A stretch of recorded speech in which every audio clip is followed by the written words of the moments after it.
সকলেই জানেন চারটি জিনিস আমাদের মাঝে সবচেয়ে বেশি আলোচিত হয়। একটা হচ্ছে ইলমে শরিয়ত, ইলমে তরিকত, ইলমে মারিফত এবং ইলমে হাকিকত। এই বিষয়গুলোর চর্চা এত বেশি যে ইলমে শরিয়তের আলোচনা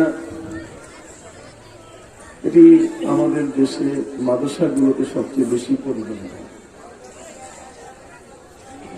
ইলমে তরিকত এবং মারিফত এবং হাকিকতের আলোচনা, এই তিনটি বিষয়ের আলোচনা সবচেয়ে বেশি হয় পীর ওলিয়া উলিয়ার দরবারে।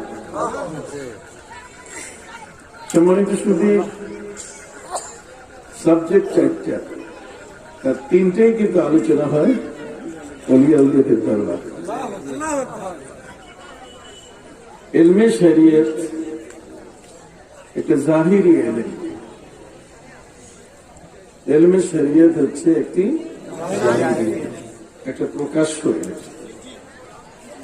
ফাতিলকা হুজ্জাতুল্লাহি আলান নাস, এই ইলমটি দিয়ে মানুষের উপরে আল্লাহর যে সকল বিধান এগুলো পালন করার, এগুলোকে লালন করার আদেশ সম্বলিত বিষয়গুলো আমরা চর্চা করে থাকি। আপনি জানেন আল্লাহ তাআলা আমাদেরকে পবিত্র কোরআন মজিদের কোন বিষয়ের আলোচনা তার পবিত্র কোরআনে বাদ রাখেন নাই, সবগুলো আমাদেরকে জানিয়ে দিয়েছে। এই কোরআনের জ্ঞানগুলো কোনটা ইলমে শরিয়ত এবং কোনটা ইলমে মারিফত, কোনটা ইলমে তরিকত, কোনটা ইলমে হাকিকত, এগুলো আমাদের প্রিয় নবীজি সাল্লাল্লাহু আলাইহি ওয়াসাল্লাম বের করে দিয়েছে। এগুলো আমাদের পীর মাশায়েখরা বের করেন। একদল মানুষ অপবাদ দেয় যে পীর মাশায়েখরা নিজে নিজে এগুলো তৈরি করেছে। পবিত্র কোরআনের কোনো কিছুর আলোচনা আল্লাহ বাকি রাখেন না। তরিকতের কথা পবিত্র কোরআন মজিদে আল্লাহ তাআলা বলে দিয়েছেন। তারা এক শব্দ এসছে, ওয়ালাকাদ খালাকনা ফাওকাকুম সাবআ তারাইক, তরিকতুল বহুবচন। ওমা কুননা আনিল খালকি গাফিলিন। সম্মানিত শুধু শরীয়তের কথা এসছে, শারাআ লাকুম মিনাদ-দীন মা ওয়াসা বিহি নূহ। পবিত্র কোরআন মজিদে আল্লাহ শরীয়তের কথা বলেছে। ঠিক অনুরূপভাবে আল্লাহ পাক রব্বুল আলামিন পবিত্র কোরআনে হাকিকতের কথা তিনি বলে দিয়েছেন। সানুরিহিম আয়াতিনা ফিল আফাকি ওয়া ফি আনফুসিহিম হাত্তা ইয়াতাবায়্যানা লাহুম আন্নাহুল হক। হক হাকিকতের কথা পবিত্র কোরআন মজিদে এবং গোটা কোরআন ব্যাপী আল্লাহ তাআলা ইলমে মারিফতের আলোচনা করেছেন। কি করেছেন? ইলমে মারিফতের আলোচনা করেছেন। অসংখ্য গণিত আয়াত। আমরা আজকের দুটো ধারায় আমরা দেখি, নবী করিম সাল্লাল্লাহু আলাইহি ওয়াসাল্লামের জন্য তার শুভাগমনকে কেন্দ্র করে নবী ইব্রাহিম আলাইহিস সালাম যে দোয়া করেছিলেন, সে দোয়ার মধ্যে চারটে বিষয় আছে। রব্বানা ওয়াবআস ফীহিম রাসূলাম মিনহুম, আল্লাহ আমার বংশ থেকে, মুসলমানদের বংশ থেকে একজন নবী আপনি প্রেরণ করুন। এই নবীর কাজ হবে ইয়াতলু আলাইহিম আয়াতিকা, কোরআন তেলাওয়াত করে শোনাবেন। ওয়া ইউআল্লিমুহুমুল কিতাবা, এবং কোরআনের জ্ঞান মানুষকে শেখাবেন শিক্ষক হয়ে। ওয়াল হিকমা, মহাবিজ্ঞানী হয়ে তিনি তাদেরকে বিজ্ঞান শেখাবেন। এবং ওয়া ইউযাক্কিহিম, এবং তাদের অন্তরগুলো তিনি পবিত্র করবেন। নবী করিম সাল্লাল্লাহু আলাইহি ওয়াসাল্লামের এই একটি বড় সাবজেক্ট তাজকিয়ায়ে কলব, মানুষের কলবগুলোকে পবিত্র করা। অসংখ্য হাদিস এসেছে নবী করিম সাল্লাল্লাহু আলাইহি ওয়াসাল্লামের কাছ থেকে। আলা ওয়া ইন্না ফিল জাসাদি লামুদগাতান ইযা সালুহাত সালুহাল জাসাদু কুল্লু ওয়া ইযা ফাসাদাত ফাসাদাল জাসাদু কুল্লু। সহিহ বুখারী থেকে নিয়ে মুসলিম, তিরমিজি, ইবনে মাজাহ, নাসাই, সিয়াসেতার কোন হাদিসের মধ্যে কলমের কথা নাই, মারিফতের কথা নাই। আপনি বলতে পারবেন? খোদ নবী করিম সাল্লাল্লাহু আলাইহি ওয়াসাল্লামের বাণী থেকে ইমাম বুখারী রাহমাতুল্লাহ আলাইহি শিরোনাম করেছেন। নবী করিম সাল্লাল্লাহু আলাইহি ওয়াসাল্লাম বলেছেন, আনা আ'লামুকুম বিল্লাহ, আমি আল্লাহর সম্পর্কে তোমাদের চেয়ে বেশি জানি। আল্লাহ আমাকে আরো সফর করিয়েছে, জান্নাত জাহান্নাম তিনি দেখিয়েছেন, আড়ালে যে বস্তুগুলো সেগুলো আমার কাছে স্পষ্ট করে দিয়েছে। আনা আ'লামুকুম বিল্লাহ, আল্লাহ সম্বন্ধে তোমাদের চেয়ে আমি বেশি জানি। ওয়া আন্নাল মারিফাতা ফিল কলব, আর আল্লাহকে জানা এটা কলবের ব্যাপার। কিসের ব্যাপার? কলবের ব্যাপার। অতএব ইলমে মারিফতের ব্যাপারটা হাদিস জুড়ে। নবী করিম সাল্লাল্লাহু আলাইহি ওয়াসাল্লামের কোন ভাষা, নবী করিম সাল্লাল্লাহু আলাইহি ওয়াসাল্লামের কোন ভাষা এবং কোন কথা আজ পর্যন্ত কেউ এডিট করতে পারে নাই। এডিট বুঝেন? সংশোধন করা, যে এই কথাটা বাদ দিতে হবে, এটা রাখতে হবে, কথা কোন? নবীজি সাল্লাল্লাহু আলাইহি ওয়াসাল্লাম নিজেই বলেছেন, আনা আফসাহুল আরব, আমি আরবীদের মধ্যে, এরাবিয়ানদের মধ্যে, আরব জাতির মধ্যে সবচেয়ে বিশুদ্ধ ভাষা। এবং নবী করিম সাল্লাল্লাহু আলাইহি ওয়াসাল্লাম যতগুলো হাদিস তিনি বলেছেন, ইমাম বুখারী 6 লক্ষ হাদিস মুখস্থ করছেন। নবীর সাহাবীদের মধ্যে কোন সাহাবী নবী করিম সাল্লাল্লাহু আলাইহি ওয়াসাল্লাম একটা বাণী তার সংশোধন করছেন যে এটা একটু কম বেশি হয়েছে, ঠিক করে দেই, তা নয়। নবীজির বাণী এটি মহাবিজ্ঞানে পরিপূর্ণ। অতএব নবী করিম সাল্লাল্লাহু আলাইহি ওয়াসাল্লামের কোন বাণীকে জগতের কেউ এডিট করে নাই।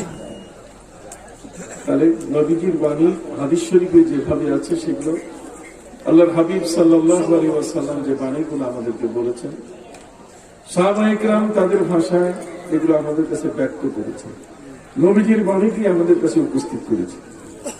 তাতে কিন্তু মারিফত শব্দ আছে। কিরে বলেন, কি আছে? মারিফত শব্দ আছে। আমাদের দেশে শীত আসলে পরে বয়াতিরা এরা বহস করে শরীয়ত আর মারিফত।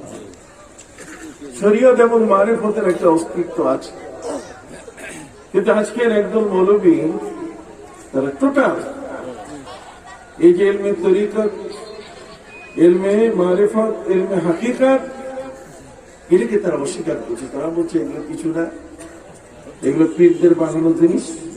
কথা বুঝতে পারছেন? নোয়াখালীর একজন মৌলবী, সে বলছে যে এগুলো সব পীরদের বানানো জিনিস।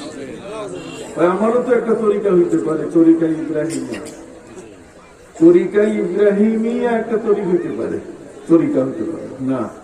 তোমার এই তরিকা কেউ খাবে না, খাইলে তরিকা চিশতিয়া খাবে, কাদিরিয়া খাবে, নকশবন্দিয়া খাবে। তার কারণ হযরত মুজাদ্দিদ আল-ফিসানি রাহমাতুল্লাহি আলাইহি, ইন্নাল্লাহা ইয়াবআসু আলা কুল্লি মিয়াতি সানাতিন মান ইউজাদ্দিদু লাহা দীনাহা, প্রতি 100 বছরের মাথায় আল্লাহ তাআলা মুজাদ্দিদ পাঠান। কি পাঠান? এটি আবু দাউদ শরীফের হাদিস। মুজাদ্দিদ মানে যুগ সংস্কার, যার একটা হাত দিলে, একটা ডাক দিলে পৃথিবী থরথর করে কেঁপে ওঠে। দরবেশের ঘরে যদি ভণ্ড জন্ম নেয়, দরবেশের ঘরে যদি শয়তান জন্ম মানে প্রবেশ করতে চায়, তাহলে তো প্রবেশ করতে পারবে। দরবেশের ঘরে শয়তান ঢুকতে কিন্তু বাধা নেই। শয়তান এমন একটি শক্তি জান্নাতে পর্যন্ত ঢুকে পড়ছে। সেখানে বাবা আদম মা হাওয়াকে কি করেছে? ধোঁকা দিয়েছে। বাবা আদম মা হাওয়াকে প্রতারণা করছে, কোথায় বসে? জান্নাতে বসে। শয়তান জান্নাতে পর্যন্ত ঢুকছে, শয়তান মসজিদে ঢুকে। কথা কম। অতএব শয়তান আমাদের ইবাদত খানায়, বন্দেগী খানায় যেমন প্রবেশ করে, আমাদের ভিতরেও কি নবী করিম সাল্লাল্লাহু আলাইহি ওয়াসাল্লাম বলেছেন আশ-শায়তানু জাসিমুন আলা কালবি বনি আদম। বনি আদমের কলমের উপরে শয়তান ভর করে। আর শয়তানু ইয়াজরি কামা জারাদ দাম, শয়তান মানুষের রগে রগে চলে, ধমনীতে রক্তে রক্তে, বিন্দুতে বিন্দুতে চলে। এই বিষয়গুলো আজকে অস্বীকার করছে আমাদের একজন মানুষ। তারা বলছে এটার অস্তিত্ব বলতে গেলে কিছু নেই। এই কারণে তাদের ভাষায় হযরত শাহজালাল ইয়ামানি, শাহ মাকদুম, শাহ আলী, শাহ পরান, শাহ আমানত, শাহ ফতেহুল্লাহ, শাহ গরিবুল্লাহ, শাহ আলী বাগদাদি, শাহ শরফুদ্দিন চিশতি, বেহেশতি, খানজানানি, ফুরফুরা দরবারের মুজাদ্দিদ জামান আবু বকর সিদ্দিকী ফুরফুরবি রহমতুল্লাহ আলাইহি, सरसीना दरबार शाह सुफी निसाउদ্দিন আহমদ, পীরে মোহাম্মদ আবু জাফর মোহাম্মদ সালেহ রহমতুল্লাহ আলাইহি, আউলিয়া কিবার বুজুর্গানে দ্বীন যে খেদমতটি করছে, যদি ইলমে মারিফত এদেরকে যদি অস্বীকার করা হয়, তাহলে এই দেশের দ্বীন প্রচার যারা জীবন দিয়েছেন, যাদের কারণে এদেশে লক্ষণ সেনের দেশ, বীর বিক্রমাদিত্যের দেশ, যাদের কারণে গোবিন্দরাজের দেশ আজকে 4 লক্ষ মসজিদের আজানের দেশে পরিণত হয়েছে, এদের সকলের অবদানকে অস্বীকার করা হয়। এই ধরনের গুস্তাখে আউলিয়া, গুস্তাখে রাসূল আমাদের সমাজের ভিতরে আছে। কথা বলেন। আমরাও একজন মৌলবীর টেলিভিশনের কথা শুনে আমাদের ঈমান আমান, আমাদের জীবনের সব এই সকল মহান ব্যক্তিদের অবদান, এগুলোকে আমরা অস্বীকার করব না। এখানে যারা আমাদের ভবিষ্যৎ প্রজন্ম, ছোট ছোট তোমরা যারা আছো, ছোট বন্ধুরা, যুবক বন্ধুরা, তোমাদের কাছে আমি বলে যাই, এদেশে আজকে তোমাদের মুরব্বীরা যারা আজকে এত সুন্দর পোশাকে বসে আছে, তোমাদের মুরব্বীরা যাদের দেখতে একজন ফিরিস্তার মতো মনে হচ্ছে, এদের পেছনে ওই আরব আমিরাতের কোন ব্যক্তি এসে এরা এদের ইসলামের এই 8 রাকাত তারাবিওয়ালারা নামাজের ইমামের পিছনে জোরে আমিন বলারা, তারা এদেশের এই মানুষগুলো তৈরি করে। এরা নতুন মৌলবী এসেছে, কাজে এই গায়ের দুধে মুখ দিও না, খবরদার। এই গায়ের, এই গাভীর দুধে কি দিবে না, এরা কিন্তু রেড খাও, এরা ইহুদি, লাল গরু, এরা ইহুদি, ইহুদিদের পালিত। কথা বলতে, এরা হচ্ছে খ্রিস্টানদের পালিত। তারা তাদেরকে প্যাট্রোনাইজ করে, যে কারণে আজকে আমাদের এই বাংলার মাটিতে নিজের ঘরে আমরা জানি সাহেবুল বাইতে আদরা বিমা ফি, ঘরের মানুষ জানে ঘরের ভিতরে কি আছে। বাংলাদেশের মানুষ জানে এদেশের ইসলাম কারা এনেছে, এই নতুন করে বলা দরকার হচ্ছে না। এদেশের ইসলাম কে উপহার দিয়েছে। আজকে তোমরা আমাদের ইবাদত কেচি দিয়ে কাটো, আজকে তোমরা আমাদের তাহাজ্জুদ, আউয়াবিন, ইশরাক, চার্চের নামাজ পড়া মানুষগুলোকে তোমরা তুচ্ছ তাচ্ছিল্য করো। তোমরা কি জানো যে সকল মহান ব্যক্তি তাদের কারামতের জোর কত ছিল এই জমিনের মধ্যে? আজকে তোমরা নতুন করে বীজ দিয়ে ফসল তৈরি করতে চাও, কিন্তু এই দেশের মধ্যে যখন তারা এসেছিলেন তখন এই রাজা বাদশাদের সামনে তাদের দাঁড়ানো। তাবলীগ কাকে বলে? ইযহাব ইলা ফিরআউনা ইন্নাহু তাগা। নবী মুসা আলাইহিস সালামকে আল্লাহ পাঠিয়েছেন, যাও ফিরআউনের কাছে, যেখানে জীবনের ঝুঁকি সেখানেই তো তাবলীগ। ইসলাম সেখানে প্রচার করো যেখানে জীবনের কি আছে, ঝুঁকি আছে, ঝুঁকি আছে। ঝুঁকিপূর্ণ এলাকায় যাও, আল্লাহর দ্বীন প্রচার করো। আল্লাহর শক্তি তখন বুঝতে পারবে যে কিভাবে আল্লাহ তোমাকে মদত করছে। কথা কি বুঝতে পারছি? খাবার নাই, কিছু নাই, পেটে পাথর, কত রকম কঠিন অবস্থার শিকার হয়ে তারা ইসলাম প্রচার করেছে। মানুষ ঘরে থাকতে দেয় নাই, জঙ্গল পরিষ্কার করে তার রাত্রি কাটিয়েছে। থাকতে দেয় নাই মানুষ ঘরে, জঙ্গলের পশুদেরকে বলেছেন ইয়া আইয়াতুহাল হাশারাত উখরুজু মিনহা, রে জঙ্গলের প্রাণীরা বের হয়ে যাও, নাহনু মিন আসহাবি রাসূলিল্লাহ সাল্লাল্লাহু আলাইহি ওয়াসাল্লাম, আমরা নবীজির সঙ্গী, তার সাহাবী, আমাদের থাকার জায়গা নাই, জঙ্গল ছেড়ে দাও। সিংহ সিংহী তাদের শাবককে নিয়ে বের হয়ে গেছে, সাপ তার ডিম বাচ্চা নিয়ে বের হয়ে গেছে, জঙ্গল মুসলমানের জন্য খালি করে দিয়েছে। এ সকল জঙ্গলের পশুরা যাদের ভাষা বুঝে তাদেরকে তোমরা তুচ্ছ করো। যারা এই পৃথিবীর মধ্যে ইসলামকে প্রচার করতে গিয়ে শুধুমাত্র ধর্মই প্রচার করেন না, রাস্তা তৈরি করে দিয়েছে। হযরতে Khaja Jahan, Khanjan Ali Imran without a crown, মুকুটবিহীন একজন রাজা। তিনি হিন্দুদের নিম্নবর্ণ, শূদ্র বৈশ্য এই ধরনের বর্ণের মানুষরা, হিন্দুরা যখন তাদের উপর নির্যাতন করছে, তখন মুসলমানরা সেখানে এই অলি এগিয়ে এসছেন হিন্দুদেরকে সাহায্য করার জন্য, মিঠাপানির জন্য দিঘি খুব খনন করে দিয়েছেন। আল্লাহর ওলিরা শুধু তসবিহওয়ালা, এটা তোমার সহ্য হয় না, কিন্তু তারা যে রাস্তা করে দিলেন মিঠাপানির জন্য, তারা যে দিঘি খনন করে দিলেন, খানজান আলী রহমতুল্লাহ আলাইহি, সেখানে 60 গম্বুজ হেরিটেজ সেখানে রয়েছে। তিনি নিজের হাতে প্রায় 360টা মসজিদ সেখানে স্থাপন করেছেন। যারা আজানের ব্যবস্থা করলেন এই জমিন, যারা এই জমিনের মধ্যে নামের শুরুতে শ্রী শব্দ উঠাইয়া মোহাম্মদ যোগ করলেন, তুমি আজকে সেই মোহাম্মদ শব্দটাকে বেদাত বলছো। নামটা কার? আমার নবীর, আমার নবীর নাম মোহাম্মদ আব্দুল্লাহ, মোহাম্মদ আব্দুল করিম। এই মোহাম্মদ শব্দটা আব্দুল্লাহর আগে লেখা হয়েছে। কার নাম লেখা হয়েছে? তুমি বলছো যে বেদাত। নবীর নাম যোগ করলে বেদাত হয়? কোথায় পেয়েছো তুমি? সবই কি বেদাত? পৃথিবীর মধ্যে কোন বেদাত করা ওয়াজিব।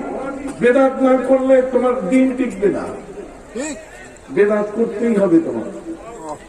আর সেই বেদাত যেমন কোরআন হাদিসের চর্চা ভালো মতো বুঝতে গেলে ব্যাকরণ করতেই হবে। নবীর যুগে ব্যাকরণ এভাবে ছিল না, কাজে ব্যাকরণ শিক্ষা করা এটা কি ওয়াজিব? এটা কি ওয়াজিব? ওয়াজিব বেদাত, এটা তো ওয়াজিব। তুমি বলছো বেদাত করে যাবে না, এগুলো সব বেদাত। তুমি জানো যে বেদাত, বেদাতে হুদা আছে। একটা হচ্ছে বেদাতে হুদা, একটা বেদাতে দালাল। যদি বেদাতে হারামি হতো তাহলে হযরত উমর ফারুক রাদিয়াল্লাহু তাআলা আনহু 20 টাকার তারাবি, লক্ষ লক্ষ সাহাবায়ে কেরাম জীবিত, তারা কি বেদাতের সংজ্ঞা বুঝেন না? যদি বেদাত একেবারেই হারামি হয়, হযরত উমর ফারুক রাদিয়াল্লাহু তাআলা বললেন, নেমাতিল বিদআতু হাযিহি, 20 টাকার তারাবি, এটা কত উত্তম বেদাত।